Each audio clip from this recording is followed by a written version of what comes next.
إن الحمد لله نحمده ونستعينه ونستغفره ونعوذ بالله من شرور أنفسنا ومن سيئات أعمالنا من يهده الله فلا مضل له ومن يضلل فلا هادي له وأشهد أن لا إله إلا الله وحده لا شريك له وأشهد أن محمدا عبده ورسوله اللهم صل على محمد وعلى آل محمد كما صليت على إبراهيم وعلى آل إبراهيم إنك حميد مجيد اللهم بارك على محمد وعلى آل محمد كما باركت على إبراهيم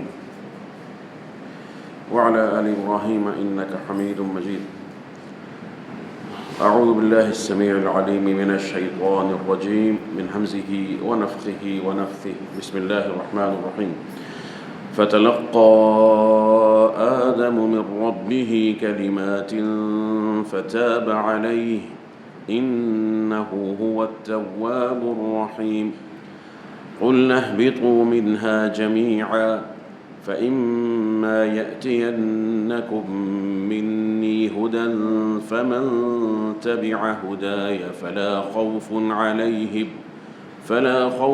عليهم ولا هم يحزنون والذين كفروا وكذبوا بآياتنا أولئك أصحاب النار هم فيها خالدون. سامعین کرام، اللہ رب العزت کی توفیق سے آج ہم جس آیت مبارکہ سے اپنے سبق کا آغاز کرنے جا رہے ہیں، سورۃ البقرہ آیت نمبر 37 آپ کے سامنے ہے۔ فَتَلَقَّى آدَمُ مِن رَبِّهِ كَلِمَاتٍ، اس سے قبل آپ سن چکے ہیں جو واقعہ ذکر ہو رہا ہے، آدم علیہ السلام کا جنت میں داخل ہونا، شیطان کا ان کو پھسلانا، ان سے خطا کا ظہور ہونا اور اس خطا کی بنا پر ان کا جنت سے نکالا جانا۔ جنت سے نکالے جانے کے بعد اللہ سبحانہ و تعالی جو رب ہے، جمیع ما سواہ کا رب، کسی بھی حالت میں اپنی مخلوق کو جو مربوب ہیں ان کو چھوڑتا نہیں ہے، ان کی تربیت کرتا ہے، اور اسی طرح سے اپنی رحمت عظیم اور وسیع ترین رحمت کے ساتھ اللہ سبحانہ و تعالی جو ہے اپنے بندوں پر اپنا کرم جو ہے وہ فرماتا رہتا ہے۔ بندہ ہے جو اپنے رب کو بھول جاتا ہے، لیکن رب کی طرف سے رحمت فرمانے میں یا اس کی توبہ قبول کرنے میں کسی قسم کی کوئی کمی نہیں ہے، جیسا کہ اللہ کے رسول نے فرمایا کہ ان اللہ سبحانہ و تعالی ان اللہ عز وجل یبسط یدہ باللیل لیتوب مسیء النہار ویبسط یدہ بالنہار لیتوب مسیء اللیل، کہ اللہ سبحانہ و تعالی اپنا ایک ہاتھ بڑھاتا ہے رات کے وقت تاکہ دن کا گناہ گار توبہ کر لے، اور دن کو اللہ سبحانہ و تعالیٰ اپنا ہاتھ بڑھاتے ہیں تاکہ رات کا جو گناہ گار ہے وہ اللہ سے توبہ کر لے، رجوع کر لے۔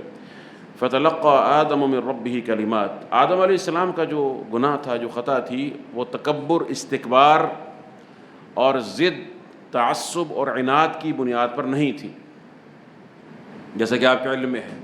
خطا ہو گئی، فنسی، اللہ فرماتے ہیں بھول گئے، بھول جاتے، انسان ہے، نسیان انسان کو لاحق ہو جاتا ہے، تو یہ انسان سے گناہ ہو جانا یہ فطری ہے، اس بنا پر کہ انسان خطا کار ہے، معصوم نہیں ہے، لیکن گناہ یا خطا ہو جانے کے بعد اس کا جو رویہ ہے وہ کیا، یہ اہم چیز ہے کہ کیا اپنی اس غلطی کو تسلیم کرتا ہے اور کس طرح کے اخلاق کا ظہور ہوتا ہے اس کے نفس سے۔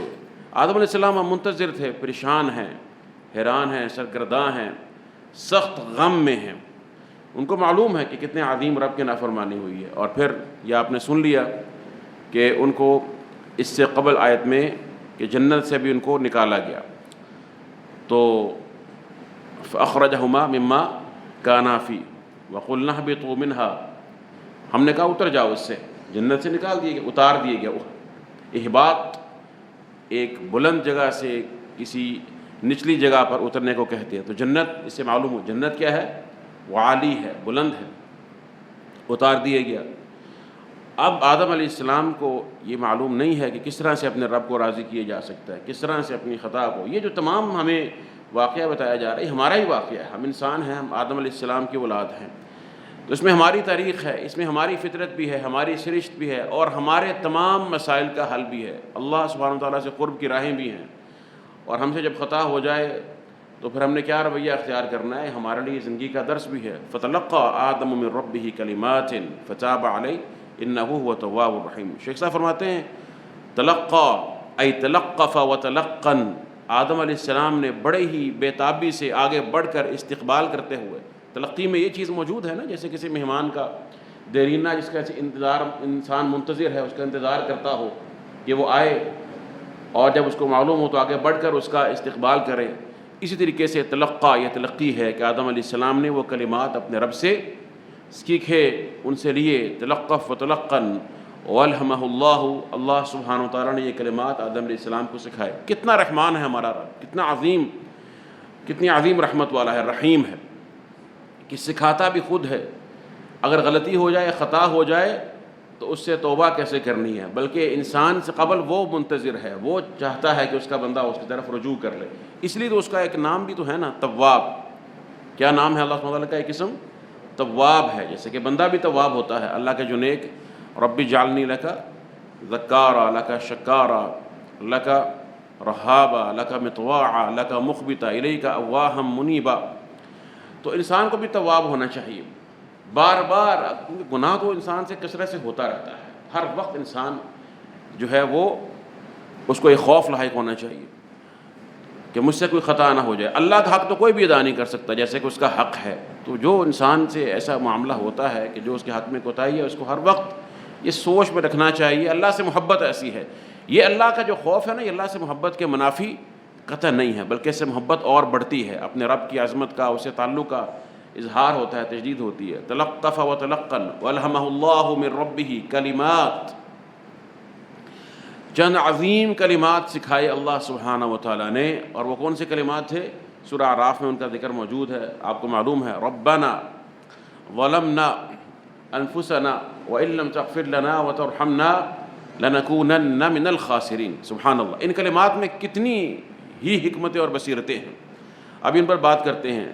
یہاں فرماتے ہیں فاعترف بذنبہ، فاعترف، یہ دیکھیے، فاعترف بذنبہ وسأل اللہ مغفرتہ، کہ انہوں نے اپنے گناہ کا اعتراف کیا اور اللہ سے مغفرت کا سوال کیا۔ اب یہ تو مختصر شیخ صاحب نے بیان کر دیا، آپ اس دعا کو دیکھیے، ربنا، سب سے پہلے انہوں نے توسل کیا ہے، اللہ سبحانہ وتعالیٰ کو جب پکارا ہے، اپنا گناہ پیش کیا ہے تو وسیلہ پکڑا ہے نا، یہ تو ایک موضوع اور ضعیف روایت ہے کہ انہوں نے آدم علیہ السلام نے دیکھا عرش کے نیچے تو اللہ کے محبوب ترین شخصیت کا، نبی کریم صلی اللہ علیہ وسلم کا نام لکھا ہوا تھا، اس کے وسیلے سے دعا کی۔ اس میں عبد الرحمن ابن زید بن اسلم جو راوی ہیں وہ متروک ہے اور ضعیف روایت ہے، اور کوئی بھی اس بارے میں صحیح بات نہیں، صحیح بات وہ ہے جو قرآن نے بتائی ہے ہمیں، فتلقى آدم من ربہ کلمات فتاب علیہ انہ تواب الرحیم، اللہ نے کلمات سکھائے، ان کے ذریعے توبہ کی انہوں نے، تو وہ کلمات ہے ربنا۔ سب سے پہلے جو وسیلہ پکڑا ہے اللہ سے توبہ کرنے کا، وہ کس نام سے پکڑا ہے؟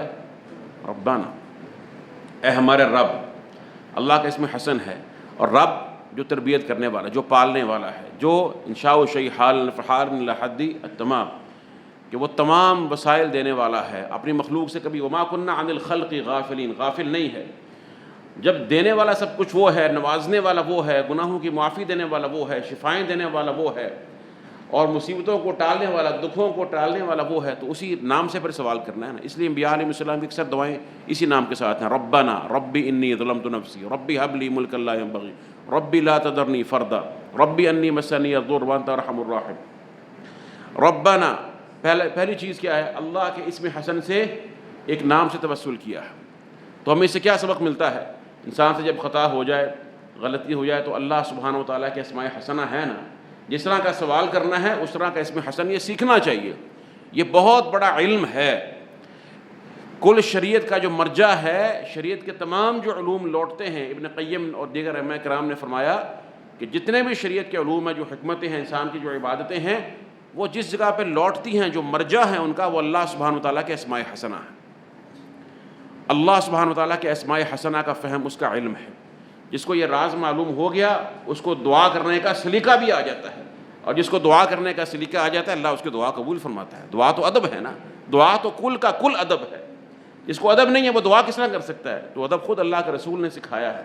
اس ادب میں سب سے بڑی چیز وَلِلَّهِ الْأَسْمَاءُ الْحُسْنَى فَادْعُوهُ بِهَا، اللہ کے اسماء حسنہ ہیں، جب اللہ کو پکارنا ہے اللہ کے ان ناموں کے ساتھ اس سے مانگا جائے۔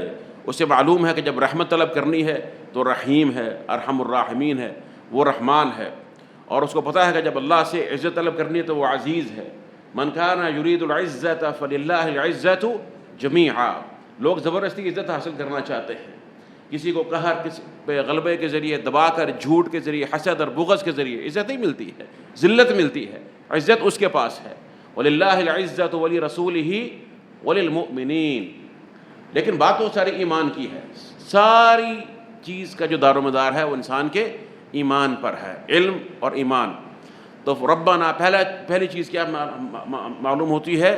انہوں نے اللہ سبحانہ تعالیٰ کے اسم حسن رب سے توسل کیا، اللہ کے اسم حسن سے وسیلہ پکڑ کر اللہ کی طرف رجوع فرمایا، ایک چیز۔ دوسری وہ کہتے ہیں ظلمنا انفسنا، اللہ ہم نے ظلم کیا ہے۔ یہ کیا ہے ظلم کرنا؟ یہ جو بولا انہوں نے اپنی زبان سے اظہار، یہ کیا اعتراف نہیں ہے گناہ کا؟ گناہ کا اعتراف ہے نا، تو پہلے گناہ کا اعتراف ہونا چاہیے، ماننا چاہیے کہ اللہ مجھ سے غلطی ہو گئی ہے، یہ عاجزی ہے۔ بلکہ بسا اوقات انبیاء علیہ السلام کی دعائیں تو ایسی ہیں کہ وہ عاجزی کی ادب کے اس مقام پر ہیں کہ وہ یہ کہتے نہیں ہیں مجھے معاف کر دے، ان کو معلوم ہے کہ اللہ ہماری معافی سے محبت کرتے ہیں، ہمیں معافی دینا چاہتے ہیں، وہ صرف اپنے گناہ کا اظہار کرتے ہیں، اپنی لاچاری کا اور اپنے نفس پر جو ظلم کیا اس کا اظہار کرتے ہیں اور خاموش ہو جاتے ہیں۔ لا الہ الا انت سبحانک انی کنت من الظالمین، بس آگے نہیں فاغفر لی اور توب علی، کوئی آگے نہیں ہے، انی کنت من الظالمین۔ سبحان اللہ، اللہ کو یہی چاہیے، اللہ کو توبہ کی شرائط میں سے سب سے بڑی شرط کیا ہے؟ الاقلاع عن الذنب، گناہ کو ترک کر دے۔ سب سے پہلی چیز کیا ہے کہ گناہ کو ترک کر دینا۔ اس کے بعد کیا ہے؟ الندم، کہ شرمندگی ہو، ندامت کا احساس ہو۔ یہ نہیں کہ وہ ڈیٹ بنا ہوا ہے چلو دیکھتے ہیں اس بار کام نکالو، پھنس گیا ہوں۔ تو اللہ کو دھوکہ دیا جا سکتا ہے؟ نہیں دیا جا سکتا، اپنے آپ کو دے سکتا ہے، دنیا میں کسی کو چکر دے سکتا ہے، دنیا میں لوگ چکر دیتے بھی ہیں، دھوکے دیتے ہیں بار بار، ایک ہی طریقے سے لوگ دھوکے میں آ بھی جاتے ہیں، اسی دھوکے کے ساتھ میر بھی کیا سادہ ہیں بیمار ہوئے جس کے سبب۔ تو اصل میں اللہ سبحانہ وتعالیٰ کو انسان دھوکہ نہیں دے سکتا۔ اپنے گناہ کا اعتراف کرنا یہ بہت بڑی یعنی ایک صورت ہے، توبہ کرنے کی شرائط میں سے ایک شرط ہے، اعتراف ہو، ندامت ہو، شرمندگی کا۔ ظلمنا انفسنا، اور ظلم اپنے نفوس پر ظلم کیا، اپنی جانوں پر ظلم کیا، تیرا تو کچھ نہیں بگاڑ سکتے۔ اور اس کے بعد کیا کہا؟ وَإِن لَمْ تَغْفِرْ لَنَا وَتَرْحَمْنَا، اور اگر تو نے ہمیں معاف نہ کیا، ہم پر رحم نہ کیا۔ یہ کیا چیز ہے؟ یہ توکل ہے، کس پر؟ اللہ۔ تو کیا معلوم ہوا کہ جب انسان توبہ کرتا ہے تو توکل کس پہ کرنا ہے؟ یہ بھی بڑی مصیبت ہے کہ ہمارے بعض بھائی دوست غلطی ہو جائے، گناہ ہو جائے نا، بڑا شدید گناہ ہو گیا جی، مان لیا گناہ ہو گیا، اب وہ سوچتے ہیں کہ جی گناہ ہو گیا، اب یہ میری غلطی معاف نہیں ہونی، پہلے 10 دفعہ اللہ سے وعدہ کیا ہے، دوبارہ مجھ سے بڑا کام کر دیا، اب نہیں ہو سکتا، میں نے یہ کیوں نہیں کیا؟ گویا کہ تو نے جیسے خود کچھ کرنا تھا تجھے معافی ملنی تھی، تو اپنی معافی کے لیے بھی کس کا محتاج ہے؟ اللہ پر۔ تو اللہ تو تجھے معافی دے سکتا ہے، اس کی رحمت سے بڑا تیرا گناہ تو نہیں ہے کہ ہے۔ فرمایا لو بلغت ذنوبک عنان السماء ثم دعوتنی ورجوتنی غفرت لک ولا ابالی، اگر تیرے گناہ آسمان تک بھی پہنچ جائیں اور تو مجھے پکارے تو میں تجھے معاف کر دوں گا، مجھے کوئی پرواہ نہیں ہے۔ اللہ فرماتا ہے لو اتیتنی بقراب الارض خطایا، اگر تو زمین بھر کر گناہ لے کر آ جائے میرے پاس، لاتیتک بقرابها مغفرہ، لیکن ثم لا تشرک بی شیئا، شرک نہیں کرنا ہے میرے پاس، شرک نہ ہو تیری دعا میں نہ تیرے عمل میں، مجھے پکار، انک ما دعوتنی ورجوتنی غفرت لک ولا ابالی، جب تک تو مجھ سے امید رکھتا رہے گا، معافی طلب کرتا رہے گا، میں تجھے معاف کرتا رہوں گا، مجھے کوئی پرواہ نہیں ہے۔ ٹھیک ہے، سبحان اللہ۔ فرمایا کہ ان اللہ یقبل توبۃ العبد ما لم یغرغر، جب تک بندے کی روح اس کے حلق تک نہ پہنچ جائے، یعنی اس پر یہ عالم نہ آ جائے موت کا، اس وقت تک بندے کے لیے توبہ کا دروازہ کھلا ہوا ہے۔ اور یہ یا دوسرے مقام پر فرمایا کہ جب تک سورج مغرب سے طلوع نہ ہو جائے، یہ دو چیزیں ہیں، انسان کی موت کا وقت آ جائے تب بھی توبہ قبول نہیں، موت حاضر ہوگی. فرمایا کہ وَلَيْسَتِ التَّوْبَةُ لِلَّذِينَ يَعْمَلُونَ السَّيِّئَاتِ حَتَّى إِذَا حَضَرَ أَحَدَهُمُ الْمَوْتُ قَالَ إِنِّي تُبْتُ الْآنَ. جب موت حاضر ہوگی، اب پتہ چلا میں مرنے لگا ہوں، وقت ہو گیا پورا اور یہ روح القوم تک پہنچنے والی ہے، تو جناب میں توبہ کرتا ہوں. انی تبت الآن، نہیں اب نہیں. اور اسی طرح سے سورج مغرب سے طلوع ہو جائے، یہ بھی اچانک لوگوں کو پکڑا جانا ہے. قیامت کے قرب میں وہ لوگ رہ جائیں گے روئے زمین پر جو بدترین ہوں گے. قیامت کے بڑے بڑے آثار ہمارے سامنے آ چکے ہیں. جس نے آنکھیں بند کی ہوئی ہیں اس کی آنکھیں بند ہیں. ویسے تو اللہ سبحانہ و تعالیٰ نے موت کو بھی قیامت یعنی انسان کے لیے واقعہ، اس کے لیے ایک طرح سے حساب، روز حساب قیامت کی طور پر ذکر کیا ہے. جو مر گیا اس کا تو حساب قائم ہو گیا ہے نا. اذا وقعت الواقعہ، سورۃ الواقعہ میں اگر آپ دیکھیں اللہ نے جو ہے ان دونوں چیزوں کا ذکر کیا ہے، اور اس کے بعد اس کے آخر میں بھی جو ہے وہ دونوں چیزوں کا ذکر کیا ہے. موت کا بھی ذکر ہے، اور اس کے بعد پھر جو ہے وہ قیامت کبریٰ کا بھی ذکر ہے اس میں، اور قیامت صغریٰ کا بھی ذکر ہے. قیامت کبریٰ جو ہمارے سامنے آنے والی ہے، جب اللہ کے علم میں اس نے آنا ہے اور زمین و آسمان جو ہیں وہ متغیر ہو جائیں گے، اور سارے اس کے احوال جو قرآن کریم نے حدیث میں بیان ہوئے. اور اس سے پہلے قیامت صغریٰ کون سی ہے؟ جو ہماری موت ہے. اس کے بارے میں کسی کو علم نہیں ہے، کوئی شخص نہیں جانتا کہ کس لمحے اس کا یہ وقت آ سکتا ہے، کوئی شخص نہیں جانتا. لیکن جو غافل ہے وہ غافل ہے. سورہ واقعہ میں اس کا ذکر ہے نا. اور اسی موت کے وقت میں سورہ الواقعہ میں جو ہے وہ پھر دو طرح کے بلکہ تین گروہوں کا ذکر ہے یہاں پہ، جو موت کے وقت جن کی صورتحال بنتی ہے. موت کے وقت تین طرح کے گروہ فرمایا. ایک تو وہ ہیں جو ظلم کرنے والے ہیں اپنے اوپر، اور دوسرا وہ کہ جو اصحاب الیمین ہیں ان کی نعمتوں کا ذکر ہے، اور تیسرا گروہ کون سا ہے؟ جو مقربون ہیں. کون سا گروہ ہے؟ المقربون.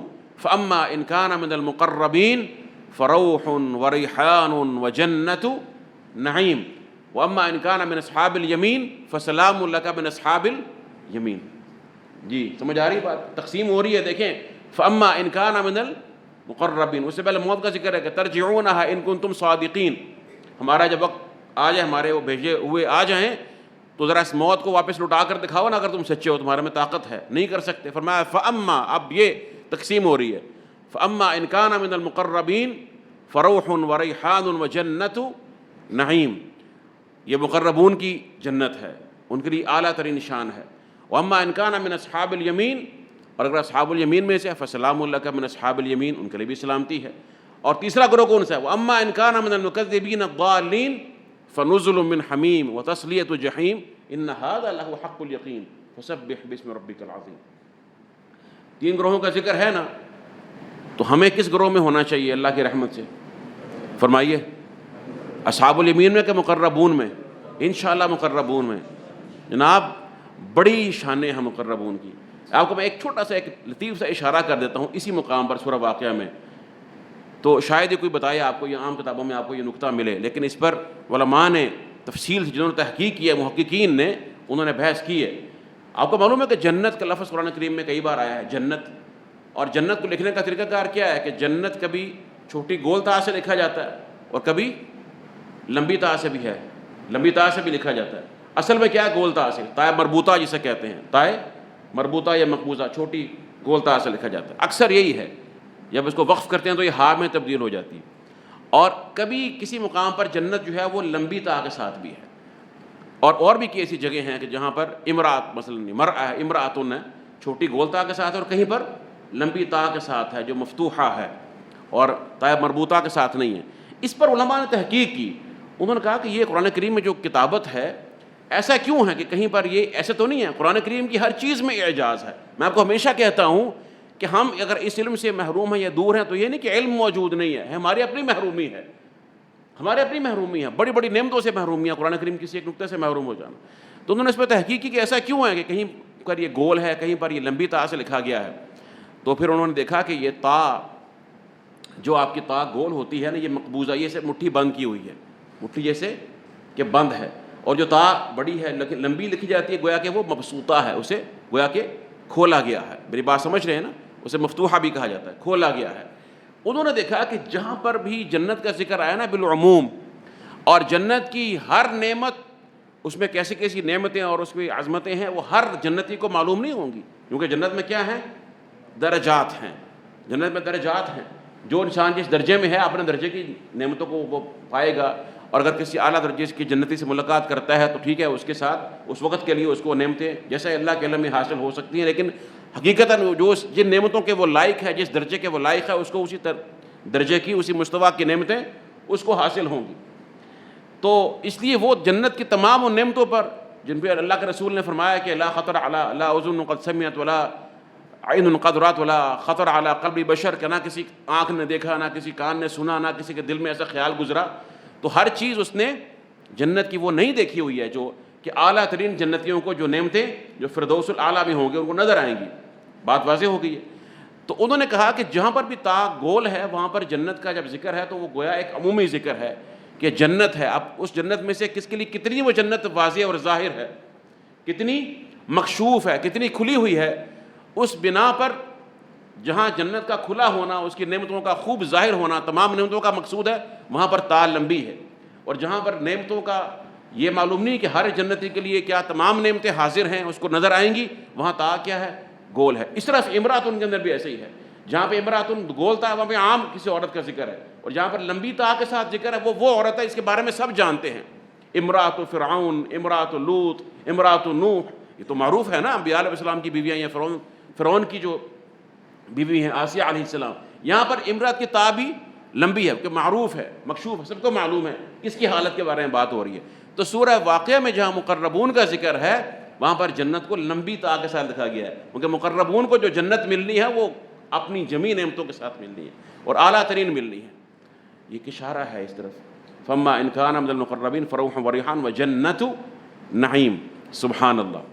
تو میں عرض کر رہا تھا توبہ کے بارے میں، توبہ کا وصف انسان گناہ سے تائب ہونے کے لیے گناہ چھوڑ دے، ندم ہے، والعزم علی اللہ یعود الیہ ابدا، اور عزم کرے کہ میں کبھی دوبارہ یہ گناہ نہیں کروں گا، اگرچہ اس کے بعد اس سے ہو جائے، بشری تقاضے کے تحت دوبارہ گناہ ہو بھی جائے، لیکن دل میں سچا ارادہ کرے۔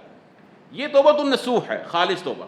یہ توبہ نہیں ہے کہ وہ توبہ تو کر رہا ہے، یا اللہ بڑی ندامت شرمندگی ہے اور دکھ ہو۔ دیکھیں، جس مسلمان کا ضمیر اللہ نے اندر اعلیٰ رکھا ہوا ہے، ایمان کی رمق جس میں موجود ہے نا، اس کو تکلیف ہوتی ہے گناہ کر کے، خواہ وہ اس کو فائدہ دنیاوی حاصل، گناہ کی تکلیف محسوس کرتا ہے۔ یہ ممکن نہیں ہے کہ وہ تکلیف محسوس نہ کرے، اور جس کا بالکل ہی جو اس حد سے گزر چکا ہے اس کے لیے پھر یہ ہے کہ وہ اس کا دل سخت ہو جاتا ہے۔ جیسے کہ اللہ کے رسول نے فرمایا کہ مومن جب گناہ کرتا ہے تو ایسے لگتا ہے گویا پہاڑ کے نیچے بیٹھا ہوا ہے، اس پر واقع ہو جائے گا، پہاڑ گر جائے گا اس کے اوپر۔ یہ مومن کی شان ہے۔ اور فرمایا کہ جب کوئی منافق یا فاسق گناہ کرتا ہے تو گویا مکھی کو اپنے سے وکیل ایسے اڑا دیا اس نے، مکھی اڑ گئی بس، ٹھیک ہے، اتنی سی بات ہے۔ اس کے لیے گناہ کی یہ حیثیت ہے، وہ ڈھیٹ ہوتا ہے اور جری ہوتا ہے۔ تو میں آپ کو عرض کر رہا تھا کہ گناہ پہ ندامت ہونا اور آئندہ نہ کرنے کا عزم ہونا۔ اگر دل میں کہیں چھوٹا سا بھی موجود ہے نا کہ دوبارہ دیکھیں گے، چلو فی الحال تو معافی مانگو، اچھا اگر ایسا موقع آ گیا تو پھر دیکھ لیں گے کیا صورت ہے، یہ توبہ نہیں۔ کہتے ہیں یہ توبہ قبول نہیں ہوتی، توفیق نہیں مل رہی، اور کیوں ہم سے کام چھوٹتا نہیں ہے۔ خالص تو ہو جاؤ نا پہلے۔ اللہ کا یہ تم سے وعدہ ہے، والذین جاہدوا فینا لنہدینہم سبلنا۔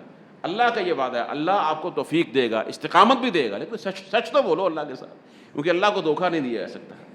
تو اللہ کے ساتھ سچ بولیں گے، توبہ سچی کریں گے۔ یا ایھا الذین آمنوا توبوا الی اللہ توبۃ نصوحا، توبۃ نصوح ہونی چاہیے، خالص توبہ ہونی چاہیے۔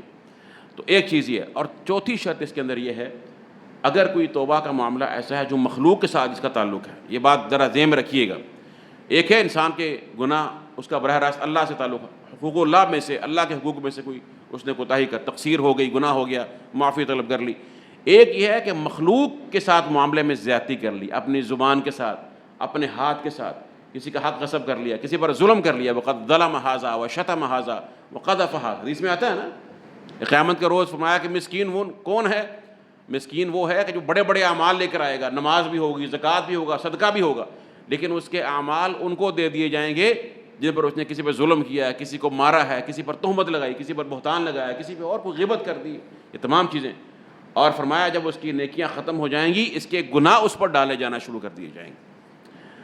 تو یہ چیز جب تک، اسے تحلل کہتے ہیں، جب تک مخلوق پہ کوئی اگر ظلم زیادتی کی ہے اسے معافی مانگ، اس سے رجوع کر۔ کسی کا حق غصب کیا ہے، یہ نہیں کہ مال غصب کرنے کے بعد اللہ سے توبہ کر لی ہے اور اس کا حق وہاں پر قائم ہے، ٹھیک ہے۔ مثال کے طور پر والعیاذ باللہ کسی نے کسی کو قتل کر دیا، کسی مسلمان کو کسی نے قتل کر دیا. اب قتل کرنے کے بعد وہ کہے جی بس میں نے اللہ سے توبہ کر لینی ہے. اب معلوم نہیں قاتل کون ہے, اس کو پتا ہے میں نے قتل کیا ہے, اور وہ مقتول کے ورثاء کے پاس نہیں جاتا اور دیت یا قصاص کا معاملہ وہ نہیں چاہتا. دو ہی چیزیں ہیں نا, ورثاء یا اس کو معاف کر دیں گے, تین چیزیں, یا اس کو معاف کر دیں گے چل تجھے معاف کیا, یا اسے قصاص لیں گے جو اسلامی حکومت کے تحت جو ہے وہ نافذ کیا جائے گا, یا پھر یہ ہے کہ اس سے دیت لی جائے گی. وہ ایسا کوئی معاملہ نہیں کرتا, بس اللہ سے توبہ کر لیتا کہ اللہ بس میں نے تیرے سے توبہ کر لی ہے. تو کیا اس کی توبہ یہ کامل ہوگی؟ نہیں ہوگی. توبہ اس کی مکمل ہوگی؟ نہیں ہوگی, جب تک کہ وہ اپنے اس گناہ کا اعتراف نہیں کرتا. اس مخلوق جس پہ ظلم کیا ہے اس کے ورثاء سے اگر اس نے اپنا تصفیہ کر لیا, معاف کر دیا, انہوں نے دیت لے لی, جو بھی ہوا قصاص, یہ معاملہ اس کا حل ہو گیا, لیکن مقتول کا حق ابھی بھی باقی ہے. یہ مسئلہ سمجھ لیجیے اچھی طرح, مقتول کا حق ابھی بھی باقی. قیامت کے روز اس نے پھر کھڑا ہو جانا کہ اللہ مجھے قتل کیا تھا, میرا حق کدھر ہے؟ تو علماء نے اس بارے میں لکھا ہوا کہ جن کی توبہ سچی ہوگی اللہ مقتول کو راضی کر دے گا, اللہ اس کو راضی کر دے گا, کیونکہ توبہ اگر سچی ہوگی تو. لیکن اس کا حق, اللہ نے کسی کا حق چھوڑا نہیں ہے, یہ تو اللہ نے عدل کرنا ہے. دنیا میں لوگ کہتے ہیں بس ہماری موجیں ہیں, ہم فرعون بنے ہوتے ہیں, جو چاہیں سو کر لیں, کون پوچھنے والا. ایسا نہیں ہے, ایسا بالکل نہیں ہے. سمجھ میں آ جائے گا, ایک ایک ذرے کا اس نے حساب لینا ہے. اللہ کا رسول فرمایا اگر کوئی سینگوں والی بکری کسی بے سینگ بکری کو مارتی ہے, اس کا بھی اللہ نے قیامت کو روز حساب کروانا ہے, اس کا بھی تصفیہ کروایا جائے گا. ٹھیک ہے, تو یہ توبہ کی شرائط میں سے یہ بھی ہے کہ انسان اگر کسی مخلوق میں سے ظلم کیا ہے کسی پر, اس کا تصفیہ کروائے, اس سے معافی حاصل کرے, اس کا حق جو ہے اس کو ادا کرے. فاعترف بذنبه وسأل الله مغفرة فتاب الله. اچھا, ربنا ظلمنا انفسنا وان لم تغفر لنا وترحمنا, اس میں کیا ہے؟ توکل. رب اللہ کے نام سے توسل کیا, اپنے گناہ کا اعتراف کیا, ندامت کی, اور اس کے بعد کیا کیا؟ اللہ پر توکل کیا کہ اسی نے معاف کرنا. اس لیے جب بھی آپ سے گناہ ہو جائے, مجھ سے ہو جائے, بڑے سے بڑا گناہ ہو جائے, کبھی مایوس نہیں ہونا ہے, کبھی مایوس, کیونکہ آپ کا گناہ اللہ پر توکل کی بنا پر معاف ہونا ہے. اپنی ذات پر توکل کرتے معاف نہیں ہونا ہے. عزم آپ نے کرنا ہے, لیکن کوئی گارنٹی نہیں ہے کہ آپ دوبارہ گناہ نہیں کریں گے. آپ کو توکل ہی کرنا پڑتا ہے. جس طرح سے انسان اپنے معاملات میں توکل کرتا ہے نا, معاملات میں, اسی طرح سے انسان اپنی جمیع عبادات میں. ہمارے استاد ہمیں کہا کرتے تھے, اللہ ان کی مغفرت فرمائے, بڑی شاندار وہ بات کرتے تھے کہ عبادات میں جو توکل ہے یہ بھی بہت بڑی چیز ہے, کہ انسان جو اپنی عبادات ہیں ان میں بھی اللہ پر توکل کرے. ہم کو بعض لوگوں کو وہم ہوتا ہے جی میں نے مسا کیا یہ نہیں کیا, اپنا وہم میں پڑ جاتے ہیں اور پھر نماز میں رکعات پڑھتے رہتے ہیں. تو اللہ پر توکل کریں, وہم میں نہیں پڑے. عبادت مقبول ہونی ہے آپ کی کسی کوئی خوبصورتی سے نہیں ہونی ہے. آپ کوشش کریں جو کر سکتے ہیں, اس کے بعد اللہ پر چھوڑ دیں, توکل کر لیں, اس نے قبول کرنا ہے. لیکن اگر آپ اس پر توکل کریں گے تو آپ کی عبادات بھی مقبول ہو جائیں گی انشاءاللہ. یہ تمام چیزیں توبہ کے اندر جو ہیں وہ شامل ہیں. یہ توبہ خالص ہونی چاہیے, عزم ہو آئندہ کبھی گناہ نہیں کروں گا, چھوڑ دے, شرمسار ہو اور ندامت ہو. فاعترف بذنبه وسأل الله مغفرة فتاب الله علیہ, تو اللہ نے ان پر رجوع فرمایا. ہاں, فتاب علیہ, اللہ نے ان پر کیا کیا؟ اللہ نے ان پر توبہ قبول فرما لی. یہ دیکھو, یہ توبہ کا جو اللہ کے لیے جب توبہ آتا ہے نا, اس کے دو معنی ہوتے ہیں, یہ بات یاد رکھ لیجیے. ہم جو کہتے ہیں نا کہ تاب اللہ علیہ, اللہ نے ان پر ان کی توبہ کی, ان پر فرمائی توبہ. تو کیا مطلب ہے اس بات کا؟ توبہ کی دو قسمیں ہیں. اللہ سبحانہ و تعالیٰ کی جہد سے توبہ کی دو قسمیں ہیں. ایک ہے توبۃ التوفیق, کہ اللہ کسی کو توبہ کرنے کی توفیق عطا فرما دے. یہ بھی اللہ کا توبہ کرنا ہے مخلوق کے لیے, اللہ کا رجوع فرمانا ہے مخلوق کی طرف اپنی رحمت کے ساتھ. اور دوسری توبہ کیا ہوتی ہے؟ توبہ کو قبول کر لینا. دونوں کا جو ذکر ہے قرآن کریم کے اندر موجود ہے. دیکھیے وہ غزوہ تبوک کا واقعہ آتا ہے نا, 3 جو صحابہ تھے جو غزوہ میں پیچھے رہ گئے, جو نہیں جا سکے, ساتھ پیچھے رہ گئے. وعلی الثلاثة الذین خلفوا حتی اذا ضاقت علیہم الارض بما رحبت وضاقت علیہم انفسهم وظنوا ان لا ملجأ من اللہ الا الیہ ثم تاب علیہم لیتوبوا, ثم تاب علیہم لیتوبوا, پھر اللہ نے ان پر توبہ فرمائی تاکہ وہ توبہ کر لیں. بات سمجھ آ رہی ہے اب؟ توبہ ان پر کیا فرمائی اللہ تعالیٰ نے؟ ان پر اللہ تعالیٰ نے کیا رجوع فرمایا اپنی رحمت سے, ان کو توبہ کی توفیق عطا فرما دی. کیوں؟ تاکہ وہ توبہ, باقی منافقین بھی تھے نا, منافقین نہیں گئے, پیچھے رہ گئے, انہوں نے جھوٹ بول دیا. یہ 3 صحابہ تھے, ہلال بن امیہ اور دیگر جو صحابہ تھے, انہوں نے جھوٹ نہیں بولا, انہوں نے سچ بولا, حتیٰ کہ زمین ان پر تنگ ہو گئی, بما رحبت, اپنی وسعت کے باوجود ان کا نفس ان پر تنگ ہو گیا, جی تنگ ہو گیا.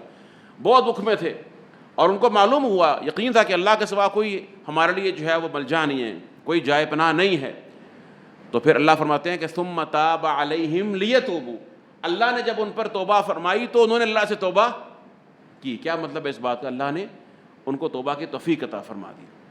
تو جس انسان کو، میرے محترم بزرگوں اور دوستو، جس انسان کو اللہ کی طرف سے توبہ کی توفیق مل جائے اس کو خوش ہو جانا چاہیے کہ الحمدللہ اللہ کی رحمت اس پر یہ تو ہو گئی ہے کہ نہیں. کیا خیال ہے آپ کا؟ بہت سے لوگ سود میں ملوث ہوتے ہیں اور بڑے بڑے ان کے جو ہیں وہ مفاد ہوتے ہیں، ایسے منافع ہوتے ہیں، چھوڑنے پڑتے ہیں، توبہ کرتے ہیں. بڑا مشکل کام ہے. کاروبار میں دیگر ایسی اپرچونیٹیز آتی ہیں، انسان کہتا ہے تو ایک لائف ٹائم اپرچونیٹی ہے میرے پاس، جناب یہ میں کر لوں تو پتہ نہیں کیا مل جائے گا، یہ میں چھوڑوں تو یہ ہو جائے گا. ٹھیک ہے، اور دیگر زندگی میں ایسے شہوات ساتھ ساتھ چلتی رہتی ہیں. یہاں پر پھر کیا ہوتا ہے کہ انسان کو یہ چیز اس کی آزمائش ہے کہ وہ ترک کر دے، چھوڑ دے، اللہ سے توبہ کرے. اور اگر اللہ کسی انسان کو توبہ کرنے کی توفیق عطا فرما دے، وہ چھوڑ دیتا ہے سب تمام دنیاوی شہوات کو اور لالچوں کو چھوڑ دیتا ہے، اس کا مطلب ہے کہ سبحان اللہ اس کو خوش ہونا چاہیے. انشاءاللہ یہ ایک اشارہ ہے کہ اللہ نے اس کی توبہ قبول فرما لی ہے، کیونکہ وہ رب ارحم الراحمین، جو آپ کو توبہ کے لیے اپنے دربار پر لا سکتا ہے وہ معاف بھی کر سکتا ہے. تو جو آپ کو رد کر دے تو پھر انسان کو توبہ کی توفیق نہیں ملتی. اس لیے کبھی مایوس نہیں ہونا ہے، کسی حالت میں مایوس نہیں ہونا اللہ کی رحمت سے. جتنا مرضی، شرک سے بڑا کیا گناہ ہو سکتا ہے؟ کیا ہو سکتا ہے؟ شرک سے بڑا گناہ تو کوئی نہیں ہے. ان الشرک لظلم عظیم، سے بڑا گناہ جو ہے شرک ہے. فرمایا کہ قل یا عبادی الذین اسرفوا علی انفسہم لا تقنطوا من رحمت اللہ ان اللہ یغفر الذنوب جميعا. اللہ نے یہ نہیں کہا کہ میں فلاں کرتا ہوں معاف، فلاں گناہ معاف نہیں کرتا. ان اللہ یغفر الذنوب جميعا، میں تمام گناہوں کو معاف کرتا ہوں، لیکن تمام گناہ گاروں کو معاف کرتا ہوں یہ نہیں کہا. یہ تھوڑی سی بات ذرا سمجھنے کی ضرورت ہے. ہر گناہ گار معاف نہیں ہوتا، تمام گناہ معاف ہو جاتے ہیں. گناہ گار وہی معاف ہوگا جو توبہ سچی کرے گا، جس کے عقیدے میں شرک نہیں ہوگا. واضح ہو رہی ہے بات؟ ہی نہیں ہو رہی. گناہ بڑے سے بڑا لے آئیں، کوئی مسئلہ نہیں ہے، اللہ کی رحمت سے بڑا نہیں ہے. اللہ نے آپ کو حدیث سن لی، آپ نے حدیث قدسی ہے کہ آسمان کے کناروں تک آپ گناہ بھر کر لے آئیں، زمین بھر کر گناہ لے آئیں، اللہ کی رحمت کا ایک قطرہ ان کو مٹانے کے لیے کافی ہے. کوئی حیثیت نہیں ہے ہمارے، کیا پوری روئے زمین کے گناہوں کی کوئی حیثیت نہیں ہے اللہ کی رحمت کے مقابلے میں، ذرہ برابر بھی حیثیت نہیں ہے. یہ تو اللہ کی توہین ہے کہ اپنے گناہوں کو اللہ کی رحمت سے بڑا سمجھ لیں. لیکن توبہ سچی ہونی چاہیے. فتاب علی، تو توبہ میں دو چیزیں ہیں، اللہ توفیق عطا فرما دے اور اس کے بعد توبہ کو قبول فرما دے. هو الذی یقبل توبۃ عن عبادہ، فرمایا هو الذی یقبل توبۃ ویعفو عن السیئات، وہ توبہ قبول فرماتا ہے، وہی ذات ہے جو توبہ قبول کرنے والی ہے. تو یہاں پر وہی فتاب علیہ ورحمہ، انہ، بے شک وہ ہوا. پھر یہ ہوا ضمیر جو ہے نا فصل دوبارہ اس میں تاکید ہے کہ وہی ہے، وہی تو ہے. کون؟ التواب، جو توبہ قبول کرنے والی ذات. کثیر، تواب میں مبالغہ ہے کہ کثرت سے اپنی رحمت فرماتا رہتا ہے. دو بنا پر، ایک تو ہے کہ بندے سے گناہ ہوتا ہے، پھر ہوتا ہے، پھر ہوتا ہے، ان گنت دفعہ بندہ گناہ کرتا ہے، پھر اللہ کے پاس کہ اللہ گناہ ہو گیا، ربی اصبت ذنبا فاغفر لی. بلکہ اللہ کے رسول کی حدیث ہے، فرماتے ہیں کہ اگر بندہ، ایک حدیث میں آتا ہے کہ بندہ اگر سچا نادم ہے اور اپنے گناہوں پر اس کو احساس ہے اور گناہ ہوتا ہے اور کہتا ہے کہ اللہ میں آئندہ نہیں کروں گا، پھر دوبارہ گناہ ہوتا ہے اور کہتا ہے ربی اصبت ذنبا فاغفر، اللہ گناہ ہو گیا مجھے معاف کر دے. تو بعض بندے ایسے ہوتے ہیں کہ اللہ کہتا ہے کہ میرا بندہ دوبارہ گناہ کرتا رہے گا، میں اس کو پھر بھی معاف کر دوں گا. اس کو تو معلوم ہے، یعنی اتنی سچی توبہ ہوتی ہے. لیکن سچی توبہ کا مطلب جرت نہیں ہے، قطع نہیں ہے. فرمایا ولم یصروا علی ما فعلوا وهم یعلمون، وہ اپنے جانتے ہوئے اپنے گناہ پر اصرار نہیں کرتے. آپ دیکھیے، آپ کو میں چھوٹی سی مثال دیتا ہوں. ابن تیمیہ رحمہ اللہ تعالیٰ نے اس میں تفصیل سے لکھا ہے اس مسئلے کے اوپر، اشارہ کرتا ہوں صرف میں کہ بدری صحابہ تھے مثلاً، یا عشرہ مبشرہ تھے، وہ تھے نا جن کو جنت کی بشارت دنیا میں مل گئی تھی. آپ کو معلوم ہے نا، صحابہ تھے جو مشہور ہیں اور دیگر بھی ہیں. اور بدری صحابہ کے بارے میں کیا فرمایا تھا کہ یعنی تمام کے تمام مغفور ہیں، ان کو معاف کر دیا. حتیٰ کہ ان سے ایک سے حاتب سے رضی اللہ تعالیٰ عنہ، ان سے غلطی، انہوں نے جاسوسی کر دی، اور جاسوسی کرنا مسلمانوں کی، رسول اللہ علیہ وسلم کی جاسوسی کرنا، کفار کو راز دینا، کفار کو ابھارنا مسلمانوں کے خلاف، یہ تو کفر ہے.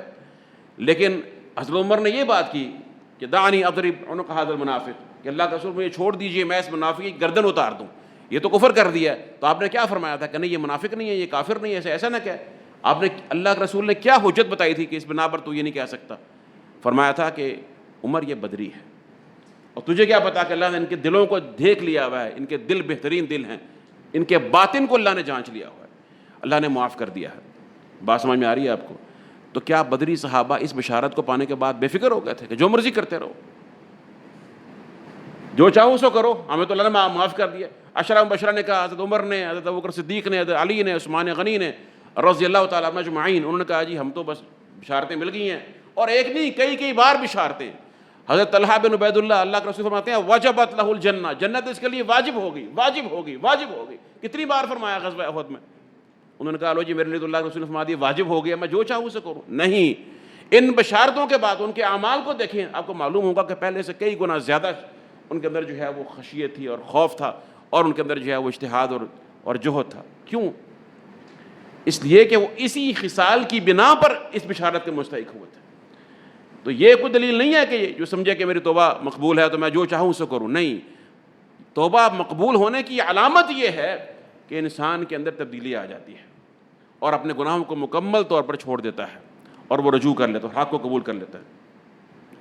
انہ هو التواب لمن تاب الیہ واناب، جو اللہ کی طرف توبہ کرے اور اسی طرف رجوع کرے۔ اور فرماتے ہیں وتوبتہ نوعان، یہ شیخ صاحب فرما رہے ہیں یہاں پہ، یہ بات جو میں نے آپ کو تفصیل کے ساتھ بتائی، شیخ صاحب نے اس کو خلاصتاً بیان کر دی ہے یہاں پہ، اور یہ شیخ صاحب کی بصیرت ہے کہ مختصر الفاظ اور جامع الفاظ میں مغز بیان کر دیتے ہیں تفسیر قرآن کریم کی آیت کا۔ سبحان اللہ۔ توبت کہتے ہیں کہ دو طرح کی ہوتی ہے، توفیقہ اولاً، پہلی چیز کیا ہے؟ اس کی توفیق دے دینا، یہ اللہ کی طرف سے توبہ ہے بندے کے لیے۔ ثم قبولہ للتوبہ، اور دوسرا ہے اس کی توبہ کو قبول کر لینا۔ کب؟ اذا اجتمعت شروطها، ثانیاً، جب بندے کی توبہ میں تمام شرائط اکٹھی ہو جائیں۔ کیا شرائط بتائیں آپ کو میں نے؟ گناہ چھوڑ دینا، ندامت ہونا، آئندہ نہ کرنے کا عزم ہونا، اللہ پر کامل توکل کرنا، اور اعمال صالحہ کرنا، اس کے بعد اپنی حالت کو تبدیل کر۔ الا من تاب وآمن وعمل عملا صالح، یہ اگر شرائط اگر پوری ہو جائیں تو کیا ملتا ہے؟ فاولئک یبدل اللہ سیئاتہم حسنات، اللہ ایسے بندوں کے گناہوں کو نیکیاں بنا دیتا ہے۔ سبحان اللہ، یعنی جتنا بڑا گناہ ہے اتنی بڑی نیکی بن گئی ہے، اللہ قرآن کہہ رہا ہے۔ لیکن کیا ہے؟ الا من تاب وآمن، ایمان میں پھر زیادتی بھی ہونی چاہیے نا۔ الا من تاب وآمن، مومن اگر پہلے سے مومن ہے تو وہ اس کے آمن کا کیا مطلب ہے؟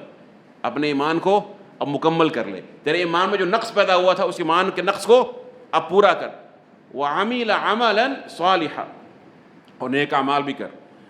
تو یہ توبہ، اللہ تعالیٰ ہمیں ایسی توبہ کرنے کی توفیق عطا فرما دے، بہت بڑی فضیلت ہے بندے کے لیے۔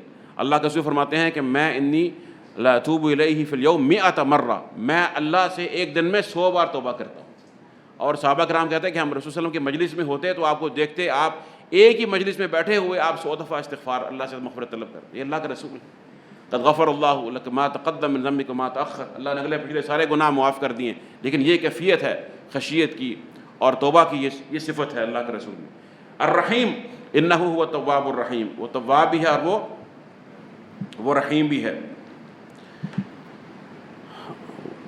تواب میں نے بتایا کہ کثرت سے توبہ قبول فرمانے والا اور ساری مخلوق کی، اور رحیم مسلسل دائمی رحم کرنے والا، ایسا رحم جو مخلوق تک پہنچتا ہے، اور ایسی رحمت جو مخلوق پر برستی رہتی ہے۔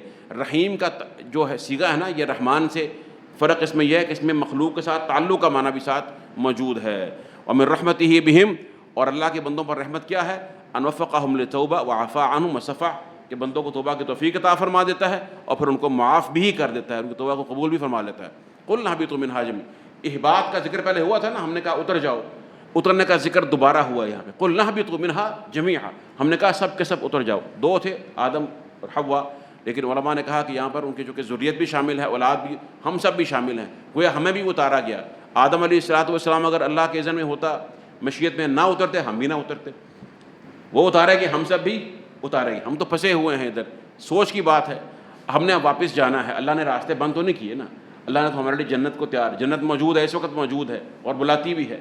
ہم میں سے ہر شخص کا ٹھکانہ، اللہ کے رسول نے فرمایا کہ ایک اس کا ٹھکانہ جنت میں اور جہنم میں لکھا گیا ہے، اور جو بندہ جنت کا مستحق بن جائے گا اللہ کی رحمت سے اعمال صالحہ کرنے کے بعد، فرمایا اس کا وہ ٹھکانہ جو جہنم والا ہے وہ کسی کافر کو ملے گا، اس کی جگہ پر اس کو جنت میں بھیج دیا جائے گا، ورنہ اس کے عکس ہوگا، والعیاذ باللہ۔ قلنا اہبطوا منہا جمیعا، دوبارہ جو احباط کا ذکر ہے، یہ سے کہتے ہیں کہ یعنی بعد العہد، ایک بات پہلے ذکر ہوئی ہے نا، اب تھوڑا سا اس اترنے والے جو وقت واقعہ ہے اس کے ذکر میں کچھ تھوڑی سی تاخیر ہو گئی ہے، کچھ درمیان میں اور باتیں ہو گئی ہیں، ایسے ہی ہے نا، اس کا اعادہ کیا گیا ہے کیونکہ اس بات پر اب نئی نتائج مرتب ہونے ہیں. بات سمجھ آ رہی ہے؟ جو جنت سے اتارا گیا ہے نا زمین پر، اس اتارے جانے پر اب کچھ نئے نتائج اور کچھ نئے حکم آنے ہیں اللہ کی طرف سے، اس لیے دوبارہ ذکر کیا احباط کا. پہلے بھی ذکر ہوا تھا نا، دوبارہ پھر ذکر کیا تاکہ ذہن میں چیز تازہ ہو جائے. قلنا بھی تو کچھ نے کہا نہیں، پہلے آسمان سے اتارا گیا جنت سے آسمان پر، پھر آسمان سے زمین پر، لیکن بہرحال یہ کمزور باتیں ہیں. صحیح بات یہ ہے کہ اس کو تکرار میں حکمت بلاغت ہے. قلنا بھی تم منہا جمیعا فاما یاتینکم منی ھدی فمن تبع، پس پھر اگر کہیں بھی کسی وقت جہاں بھی جس کسی کو بھی، یہ اما یاتینکم میں یہ ساری باتیں موجود ہیں کیونکہ ان کے ساتھ شرط ہے نا، پھر اگر اور ماں لگا ہوا ہے، ماں ہے نا ساتھ اس کے، اس ماں میں ابہام بھی ہے اور تاکید بھی ہے، اور ان کے ساتھ شرط ہے. شرط یہ ہے کہ اگر کہیں کسی وقت بھی کسی کو بھی جہاں بھی تم ہو، جس بھی حالت میں ہو، یاتینکم تمہارے پاس آ جائے، واقعہ آ جائے، کیا آ جائے؟ منی میری طرف سے. کس کی طرف سے؟ پیر صاحب کی طرف سے. ہاں، الہام صوفی صاحب کو شیطان کی طرف سے، کسی اور کو جن کی طرف سے. کس کی طرف سے؟ منی، وہ فرماتا ہے میری طرف سے آ جائے. تو ایک ہی راستہ ہے ہدایت کا، اور کوئی راستہ نہیں ہے. منی ہدن، ہدایت آ جائے. فمن تبع ہدایا، پر جس نے میری ہدایت کی، اتباع کی، پیروی کی، فلا خوف علیہم، اس پر کوئی خوف نہیں ہے، ولا هم يحزنون، اور نہ وہ غمگین ہوں گے. خوف کہتے ہیں کسی آئندہ آنے والی چیز کے بارے میں انسان کا خوف، مکروہ کوئی ایسی کوئی چیز ہے، تکلیف دہ ہے انسان کے لیے، تو جو آئندہ لاحق ہو سکے اس کے بارے میں انسان جب پریشان ہو، یہ خوف ہے. اور حزن کیا ہے؟ یہ حزن سابقہ کوئی چیز اگر انسان سے فوت ہو گئی ہے اس پر انسان کا جو غم ہے اسے حزن کہا جاتا ہے. واضح ہے؟ تو فرمایا کہ لا خوف، ایک تو ان پر خوف کوئی نہیں ہے، اور دوسرا فرمایا کہ ولا هم يحزنون، اور نہ وہ دنیا میں جو کچھ بھی چھوڑنا پڑا نا ان کو، جب ان کی آنکھ بند ہونی ہے، اللہ کے لیے چھوڑا تھا، انہیں 1% ایک ذرہ بھی غم نہیں ہوگا کہ یہ میری یہ چیز مجھ سے کیوں رہ گئی تھی دنیا کی. ان کو خوشی ہوگی کہ اللہ کے لیے چھوڑی تھی. اور یہ بات حقیقت ہے. ابن قیم اور دیگر علماء کرام نے تفصیل سے لکھا اس مسئلے پر، اور باطنی مسائل پر جو ہے، اور جو قلب کی جو کیفیات ہے ایمانی، یہ جو موضوع ہے قرآن کریم کا اور شریعت کا، اس کو بیان کیا. انہوں نے کہا کہ دنیا کی ہر چیز میں غم ہے، یہ حقیقت ہے. دنیا کی، چاہے مسلمان ہو چاہے کافر ہو، دنیا کی ہر چیز، ہر نعمت میں غم ہے، سوائے اس نعمت کے جو اللہ سبحانہ و تعالیٰ کے دین کے لیے استعمال ہو جائے، یا اس کے دین کے راستے پر ہو، یا اس پر اللہ کا شکر ادا کیے. یعنی وہ دین کے لیے، دین کے راستے پر ہو، اور وہ نعمت اللہ کی رضا کے لیے آپ استعمال کر، وہ آپ کے لیے خوشی بن جائے گی، دائمی خوشی بن جائے گی. اور جو صرف آپ کی اپنی ذاتی لذت کے لیے ہے، صرف مقصود ہے، اس میں حقیقی خوشی آپ کے لیے نہیں ہے. دنیا میں یہ صلاحیت نہیں ہے کہ آپ کو خوش کر سکے. دنیا کی آپس میں آ کر دیکھ لیں، آپ نے آپ کے لیے اللہ نے مباح کیا ہوا کہ جناب آپ بڑی مہنگی ترین گاڑی خرید کر لے آئیں گھر میں، جناب بڑا شوق ہے، پیسہ ہے، اسراف نہیں کیا، آپ کو اللہ نے استطاعت دی، آپ گاڑی لے کر آگے گھر میں آپ نے رکھا، لے کر آئے، شوق ختم ہو گیا، بس اس کے بعد آپ 4 دن اس کو لے کر پھریں گے، اس کے بعد آپ کا وہ آپ کو ایک اسٹریس آ جائے گا. وہ گاڑی تو ہے، آپ کیا کرنا ہے، اب اچھا اس کو بھی دکھا لی، اس کو بھی تعریفیں ہو گئی ہیں، وہاں سے میسج آ گئے ہیں، سارے فیچرز دکھا لیے، یہ ہے، اب کیا کرنا ہے.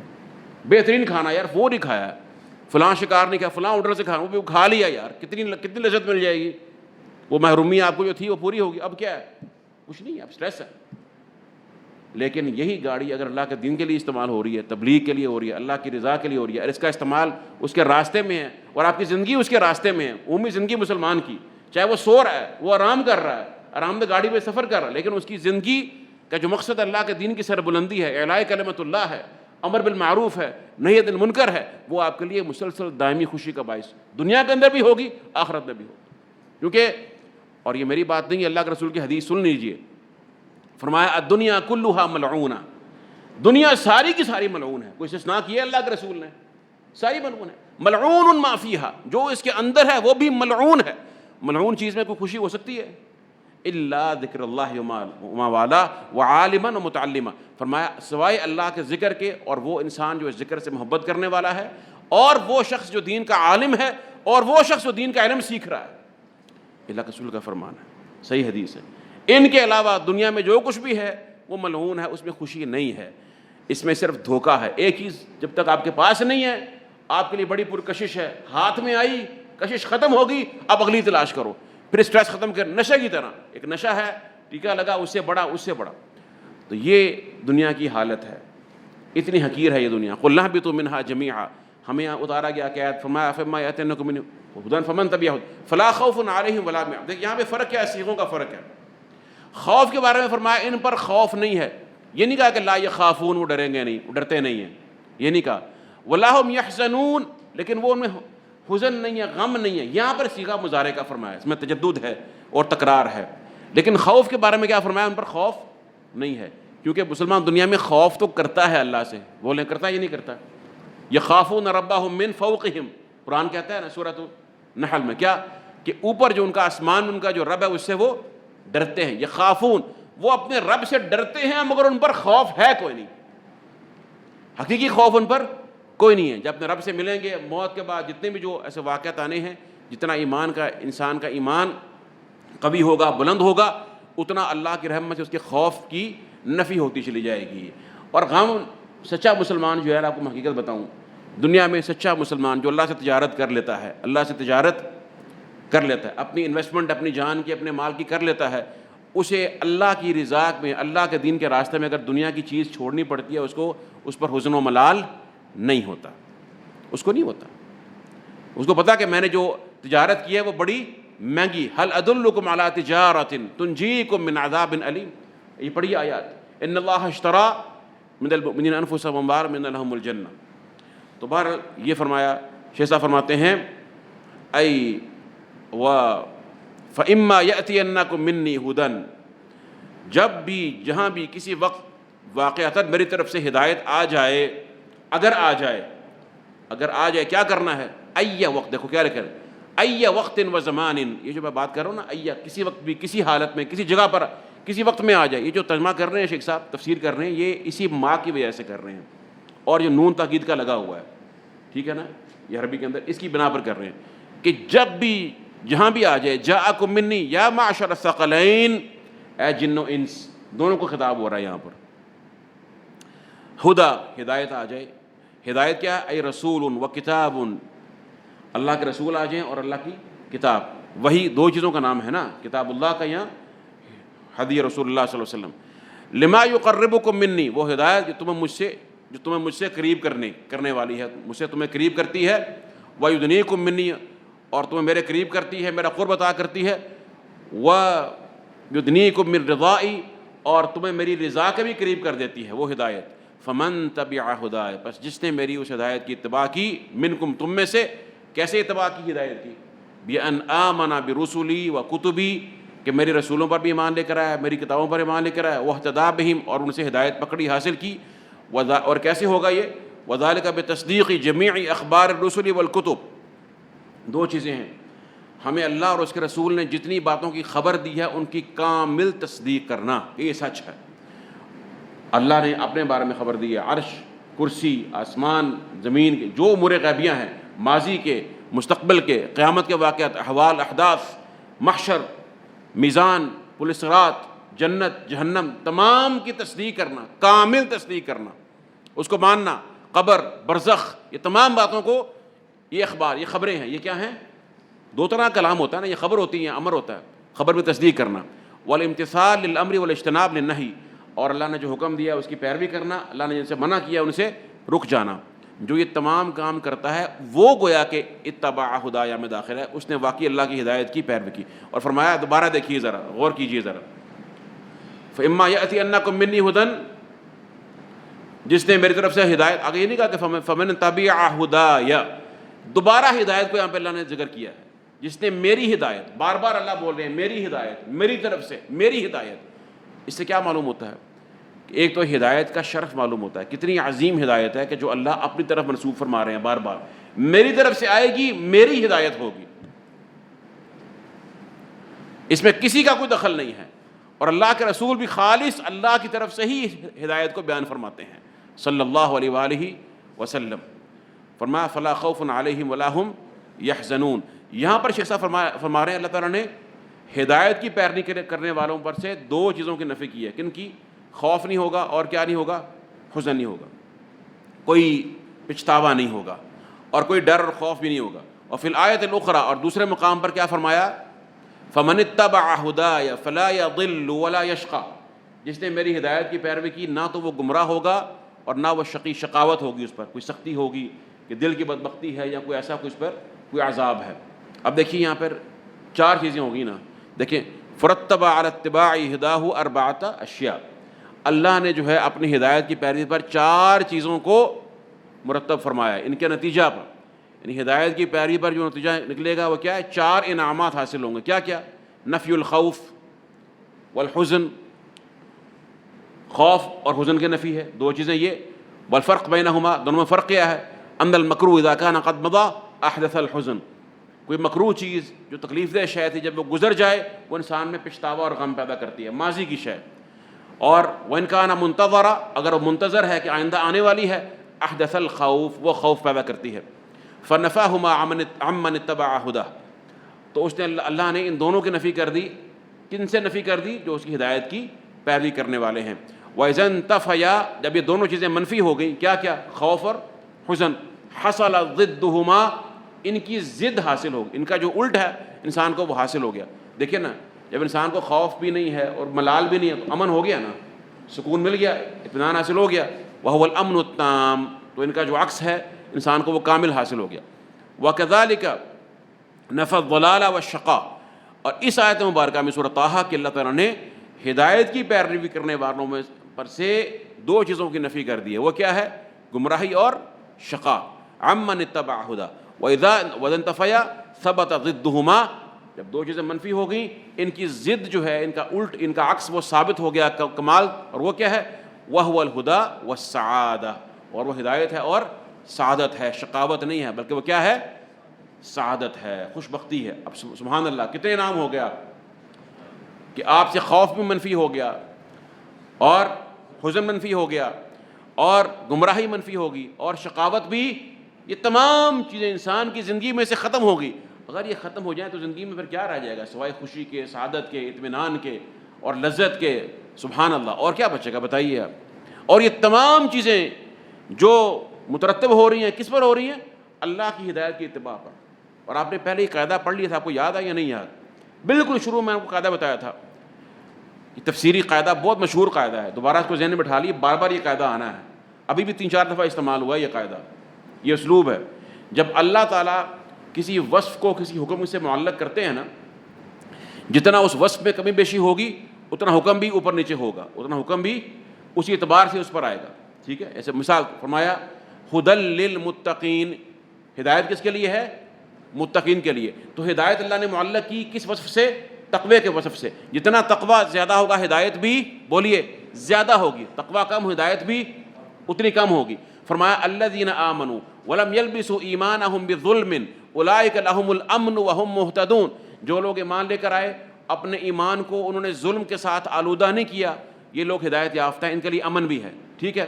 اب یعنی یہاں ظلم سے مراد شرک ہے، تو ایمان جتنا شرک کی آلودگی سے پاک ہوگا امن اتنا زیادہ ہوتا چلا جائے گا. جتنا ایمان میں شرک کی آلودگی آئے گی امن کم ہوگا، خوف بڑھتا جائے گا. بات سمجھ آ رہی ہے؟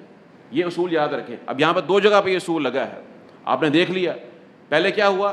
ہدایت کی اس نے اتباع کی، اسے کیا ملے گا؟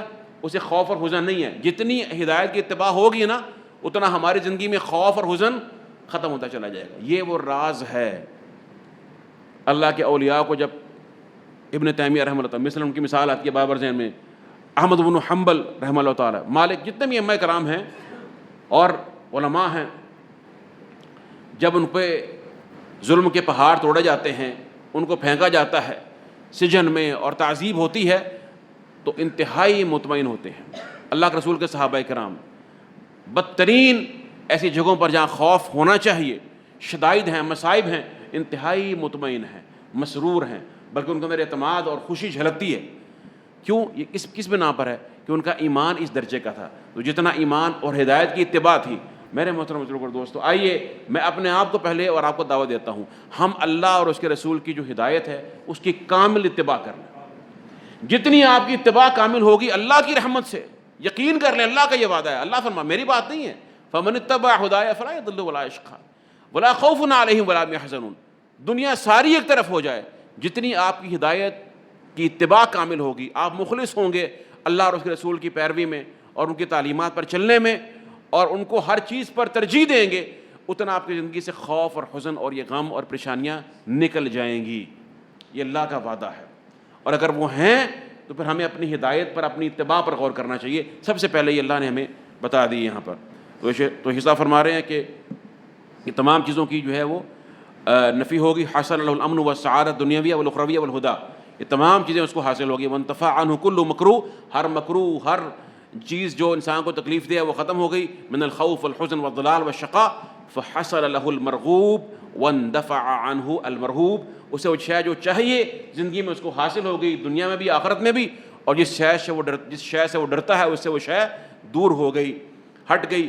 وہذا عکس من لم یتبع ہدی، یہ اس بندے کے برعکس ہے جس نے ہدایت کی پیروی نہیں کی. بس یہ ہمارا آخری، بس یہیں تک یہ ختم ہونا ہے. اگلی آیت کی تفسیر بھی یہی ہے، یہاں سے شروع ہوتی ہے تفسیر. وہ کہتے ہیں ومن لم یتبع ہدی، جس نے ہدایت کی پیروی نہیں کی، فکفر بی وکذب بآیاتہ، فرمایا والذین کفروا وکذبوا بآیاتنا اولئک اصحاب النار ہم فیہا خالدون. اس کے بعد یہ آیت ہے نا، ہمارا موضوع مکمل ہو جاتا ہے. فرمایا کہ وہ لوگ جنہوں نے کفر کیا اور ہماری آیتوں کا انکار کیا، تکذیب کی، یہ کون لوگ ہیں؟ اصحاب النار، یہ لوگ ہیں جہنم والے ہیں، جہنم والے ہیں. ہم فیہا خالدون، یہ ہمیشہ اس میں داخل رہیں. یہ ان کے الٹ ہیں. دو چیزیں فرمائیں، کفروا وکذبوا، کفر اور تکذیب. بعض لوگ کفر کرتے ہیں انکار، یہ استکبار، تکبر کی بنا پر ہوتا ہے. پتہ ہے بات، مانتے ہیں، نہیں کرنا عمل. پتہ ہے حق کیا ہے لیکن حق کے مقابلے میں ڈٹ جاتے ہیں، ضد کرتے ہیں. کفر عناد، بغض و عناد ہے. اور تکذیب کیا ہے کہ انکار کرتے، ماننا نہیں ہے ہی نہیں، سچ ہی نہیں ہے. یہ فرعون کی مثال دیکھیے، فرمایا وَجَحَدُوا بِهَا وَاسْتَيْقَنَتْهَا أَنفُسُهُمْ ظُلْمًا وَعُلُوًّا، انہوں نے انکار کیا جبکہ ان کے نفس میں یقین تھا کہ یہ سچ ہے. اور شیطان نے کیا کیا؟ شیطان نے مانا کہ یہ حق ہے، اس کو معلوم ہے کہ اللہ کا حکم عین حق ہے، اس نے تکبر کیا. ابا واستکبر، دونوں باتیں، کفروا وکذبوا بآیاتنا. اللہ کی آیتیں موجود ہیں ہمارے پاس، یہ شریعت موجود ہے. جس نے ان کو جھٹلایا یا ان کو مانا، دل میں مانا یا ظاہراً مانا، پھر تکبر کیا، استکبار، تکبر کی بنا پر عمل نہیں کیا، فرمایا اولئک اصحاب النار. پھر وہی قاعدہ لے آئیں، جتنی تکذیب ہوگی، جتنا کبر ہوگا، اتنے وہ جہنم کا زیادہ مستحق ہوگا.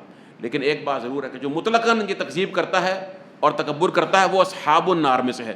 اور اصحاب النار کی جو ترکیب ہے نا قرآن کریم میں جہاں بھی استعمال ہوئی ہے، یہ دائمی جہنمیوں کے لیے استعمال ہوئی ہے. اصحاب النار جہنم کے مصاحبین ہیں، جہنم میں ہمیشہ رہنے والے ہیں. کسی مسلمان بھی ہو سکتے ہیں وہ سے والعیاذ باللہ، جو اپنے اعمال کے سبب جہنم میں چلے جائیں. لیکن مسلمان چاہے وہ ادنا ترین درجے کا مسلمان ہو، گناہ گار ہو، بالآخر وہ جنت میں چلا جائے گا. اپنے اعمال، اگر توحید ہے اس کے سینے میں، اپنے اعمال کی سزا بھگت کر اس کو اصحاب النار یا صاحب النار نہیں کہا جاتا ہے. اصحاب النار سے مراد یہ ترکیب ان کے لیے مستعمل ہے جو دائمی جہنمی ہیں، جو مشرکین ہیں، جو کفار ہیں. واضح بات. فرمایا والذین کفروا وکذبوا بآیاتنا اولئک اصحاب النار ہم فیہا خالدون. اس لیے فرمایا کہ اس میں ہمیشہ وہ داخل رہیں گے. شیخ صاحب فرماتے ہیں وہذا عکس من لم یتبع ہدی فکفر بی وکذب بآیاتی فاولئک اصحاب النار ای الملازمون لہا. جہنم کے ساتھ دائمی وہ رہیں گے، اس کے اندر ملازمت ہے ان کی، چپکے ہوئے ہیں، جہنم سے باہر نہیں جا سکتے وہ والعیاذ باللہ. کس طرح کی ملازمت ہے؟ ملازمت الصاحب لصاحبہ، جیسے اس کی دوست کے ساتھ دوستی، بڑی گہری دوستی ہوتی ہے نا، یہ صاحب ہے. ہاں، وصاحبتہ وبنی، اٹھنا بیٹھنا بہت ساتھ ہے، بڑی محبت تھی. لیکن قیامت کا روز فرمایا یوم یفر المرء من اخیہ وامہ وابیہ وصاحبتہ وبنی. اللہ اکبر. یہ بیوی ہے، یہ خامند ہے، یہ دوست، بھاگ جائے گا اپنے صاحب سے. دنیا میں صحبت بڑی تھی، اللہ کے لیے نہیں تھی. اصحاب النار یہ وہ ملازمت ہے. والغریم لغریمہ، اور جیسے کسی نے کسی کا قرض دینا ہوتا ہے نا، تو جو مقروض ہوتا ہے اس کے پیچھے جو قرض دینے والا ہے، جو قرض خواہ ہے، وہ پیچھے پیچھے بھاگتا ہے، چھوڑتا نہیں جان اس کی کہ تو نے دینا ہے، وہ اسے بھاگتا پھرتا ہے، ساتھ چپکا ہوتا ہے نا، اس پر یہ بوجھ ہے، چٹی پڑی ہوئی ہے، کوئی بوجھ ایسا ہے جو تقاضا کر رہا ہے. فرمایا اس طرح سے اس کی مسابت جہنم کے ساتھ ہے. جہنم کا بوجھ اسے ہٹے گا نہیں، کبھی اس سے باہر نہیں آئے گا. یہ دائمی ہے جہنم خلود. ہم فیہا خالدون لا یخرجون منہا ولا یفتر عنہم العذاب ولا هم ینصرون. نہ وہ جہنم سے باہر نکلیں گے والعیاذ باللہ، نہ عذاب ہی کم کیا جائے گا. اور یہ قرآن کی آیت سے لیا ہے شیخ صاحب نے، وہیں سے اخذ کیا ہے. لا یفتر عنہم وہم فیہ مبلسون، مایوس ہیں، شدید یأس کا شکار ہیں، عذاب میں تخفیف نہیں ہوگی. ولا ہم ینصرون، نہ ان کی مدد کی جائے گی. وفی ہذہ الآیات وما اشباہها، ان آیات میں اور اس طرح کے دیگر جو آیات ہیں، شیخ صاحب فرماتے ہیں انقسام الخلق من الجن والانس، جن و انس، انسان اور جن کی جو گروہ ہیں ان کی تقسیم کر دی گئی ہے. کس میں؟ الی اہل السعادۃ و الی اہل الشقاوہ، اہل سعادت و اہل شقاوت، دو گروہ بنا دیے گئے ہیں. وفیہا صفات الفریقین، اور ان آیات میں ان کی صفات بھی موجود ہیں کہ یہ کیوں بنے اہل سعادت، یہ کیوں بنے اہل شقاوت، جہنمی جنتی کیوں بنے. والاعمال الموجبۃ لذلک، فیہا صفات الفریقین والاعمال الموجبۃ لذلک، ان میں دونوں فریقوں کی صفات بھی موجود ہیں اور ان اعمال کا ذکر بھی موجود ہے جو ان کے لیے جنت کو یا جہنم کو واجب کرنے والے ہیں، کہ وہ کون سے اعمال ہیں، ان کا بھی ذکر انہی آیتوں میں موجود ہے. اور ساتھ یہ بھی ہے وَأَنَّ الْجِنَّ كَالْإِنسِ فِي الثَّوَابِ وَالْعِقَابِ، کہ جن بھی انسانوں کی طرح ان پر جو ہے ان کے لیے ثواب ہے یا اللہ کا عذاب ہے، دونوں چیزیں ان کے لیے بھی ہیں جیسے انسانوں کے لیے ہیں. كَمَا أَنَّهُ مِثْلُهُمْ فِي الْأَمْرِ وَالنَّهِي، جیسا کہ جنوں کے لیے بھی شریعت کے اوامر و نواہی ہیں جیسا کہ انسانوں کے لیے ہیں. تو گویا جس طرح سے جن جو ہیں وہ امر و نہی میں اللہ کے احکامات کی اطاعت کرنے میں انسانوں کی طرح پابند ہیں، اسی طرح سے آخرت کا جو عذاب ہے اس میں بھی وہ انسانوں کی مثل ہیں. بعض ان میں سے جنتی ہیں، بعض جہنمی ہیں، بعض جو ہیں وہ اہل شقاوت ہیں، بعض اہل سعادت میں سے ہیں. والعیاذ باللہ من ذلک، اللہ تعالیٰ ہمیں جو ہے سب کو اہل سعادت میں سے شامل فرما لے اور جو ہے وہ ہمارے اس کہنے سننے کو اپنے رحمت سے قبول فرما لے. اور جو کمی ہے، کوتاہی ہے، وہ میری طرف سے ہے، وہ آپ کی طرف سے ہے، میرے بولنے میں، میرے اخلاص میں، میری کسی چیز میں، یا آپ کی طرف سے کمی ہے، اللہ بہتر جان، اللہ ہمیں معاف فرما دے. اس لیے کہ ہمارا جو بھی عمل ہے وہ ظاہر سی بات ہے، اس میں تقصیر ہے، وہ خطا ہے، وہ کوتا ہے، اس میں وہ اس قابل نہیں کہ اللہ کہ ہاں مقبول ہو جائے، سوائے سے کہ ہمیں اللہ کی رحمت ڈھانپ لے اپنی رحمت سے. ہم اس کی رحمت کے جو ہیں وہ طلبگار ہیں. وباللہ تعالیٰ توفیق، وصلی اللہ تعالیٰ وسلم علی نبینا محمد.